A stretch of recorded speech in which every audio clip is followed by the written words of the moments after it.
Bismillahirrahmanirrahim. Assalamualaikum warahmatullahi wabarakatuh. Welcome back again in my YouTube channel Adam Farisal. Silakan sebelum menonton video ini Anda untuk mensubscribe, like, and comment dan share ke berbagai media sosial Anda.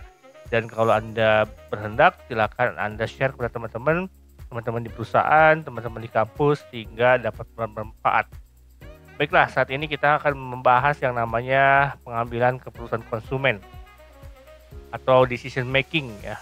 Ini sering dijadikan sebagai judul skripsi untuk di variabel Y-nya ya. Karena in the end-nya seorang pemasaran harus bisa membuat atau merancang bagaimana program pemasarannya sampai dengan orang tersebut, konsumen tersebut membuat suatu keputusan pembelian.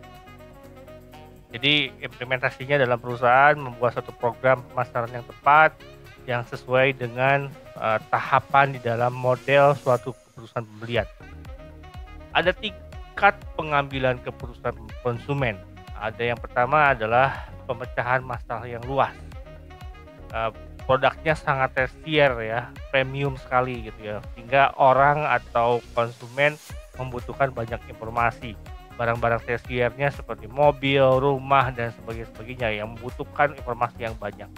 Dan waktunya juga membutuhkan waktu yang cukup lama juga. Yang kedua adalah harus menetapkan sebuah kriteria untuk dievaluasi. Punya berbagai pertimbangan. Ada kriterianya gitu ya. Ada berbagai bentuk kriterianya. Mobil itu ada kriteria cc-nya, jenisnya, apa SUV, sport atau misalkan MPV, multipurpose atau apapun juga. Yang kedua adalah pemecahan masalah yang terbatas. Ini di middle-nya lah.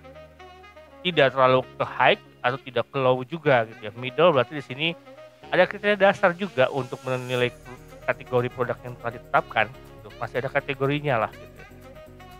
Di sini juga produknya juga masih harus mencari informasi tambahan gitu.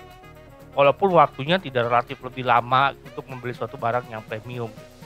Tapi ingat, ini sekali lagi berhubungan dengan daya beli, dengan kelas sosial, dengan rujukan dan sebagainya. Karena berhubungan, ada orang yang menganggap pemecahan massa yang luas, bagi dia tidak.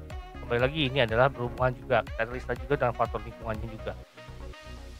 Ya seperti handphone, mungkin karena kebutuhan yang mendesak, karena komunikasi handphone itu menjadi penting, maka dia menjadi pemecahan masalah yang terbatas. Tidak butuh waktu yang terlalu lama juga gitu, untuk membeli satu handphone yang menjadi kebutuhan dasar, misalkan kayak anak-anak, PJJ dan sebagainya. Mau nggak mau dia beli gitu. Nggak butuh waktu pertimbangan yang cukup lama juga.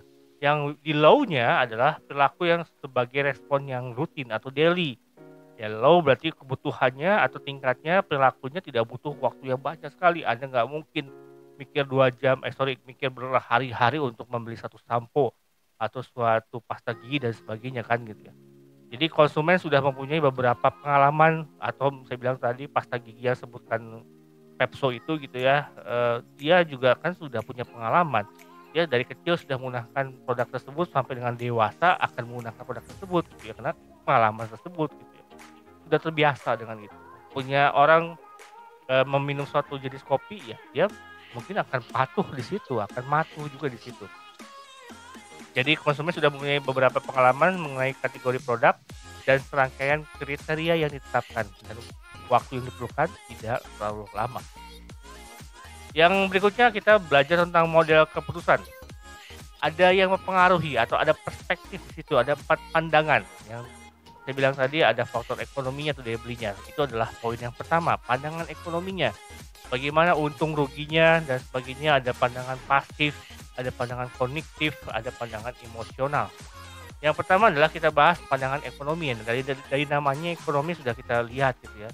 Bisa dilihat bagaimana ekonomis, apakah menguntungkan, apakah ada kerugian di situ.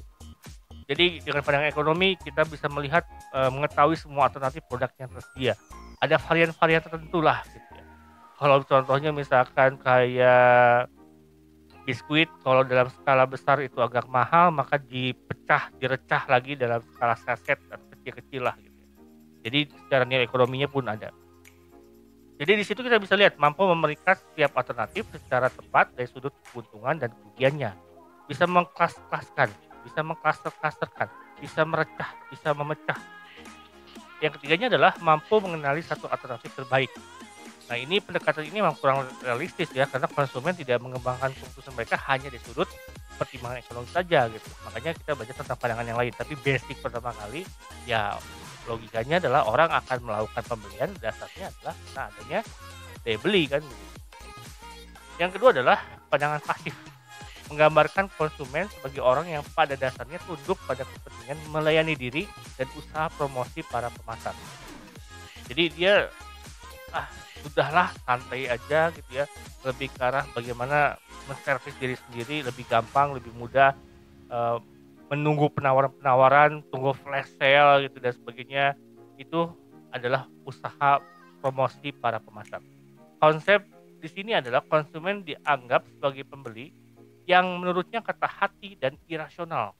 Ya, dia hanya berpikir, "Ah, itu saya nggak butuh sih, tapi saya mau," gitu ya. Jadi konsepnya lebih ke arah keinginan. Kalau kebutuhan adalah sesuatu yang pokok, kalau ini adalah lebih ke arah keinginan. Ada hasrat-hasrat di situlah. Belum tentu dibutuhkan, tapi dia beli. Nah, di sini dia siap menyerah kepada ketujuan dan kepuasan pemasar. Bagaimana, promosinya didorong. Hanya hari ini promosinya, diskonnya gede-gedean, obral, flash sale, dan sebagainya. Pandangan ini tidak realistis ya, karena konsumen memainkan peran yang sama, bahkan dominan dalam berbagai situasi pembelian. Nah, pasif di sini ya dia masih sangat pasif, artinya dia juga waiting juga gitu ya. Nah, yang berikutnya adalah pandangan kognitif. Ini agak bertolak belakang atau jauh berpikirnya. Di sini nah, berpikir berarti di sini. Menggambarkan konsumen sebagai pemecah masalah dengan cara berpikir. Konsumen mau menerima dan aktif mencari produk dan jasa yang memenuhi kebutuhan mereka dan memperkaya kehidupan mereka. Dia akan berpikir terlebih dahulu, dia kognitifnya digunakan, otak kirinya digunakan terlebih dahulu. Nah, konsumen tidak dapat mendapatkan informasi secara lengkap sehingga tidak dapat mengambil keputusan yang sempurna, tetapi secara aktif mencari informasi dan berusaha mengambil keputusan yang tepat. Dia akan cari lagi, dia akan browsing ke internet, dia akan lihat lagi, dia akan bandingkan lagi, dia akan melihat testimonial, dia akan lihat review, dia akan tutorial di media YouTube dan sebagainya. Yang berikutnya lagi adalah pandangan emosional. Kalau ini jelas dia menggunakan emosional, pure emosional. Konsumen sering menghubungkan perasaan yang mendalam atau emosi dengan berbagai pembelian atau kepemilikan tertentu. Jadi lebih ke arah emosi gitu ya, emotion gitu ya, yang mendalam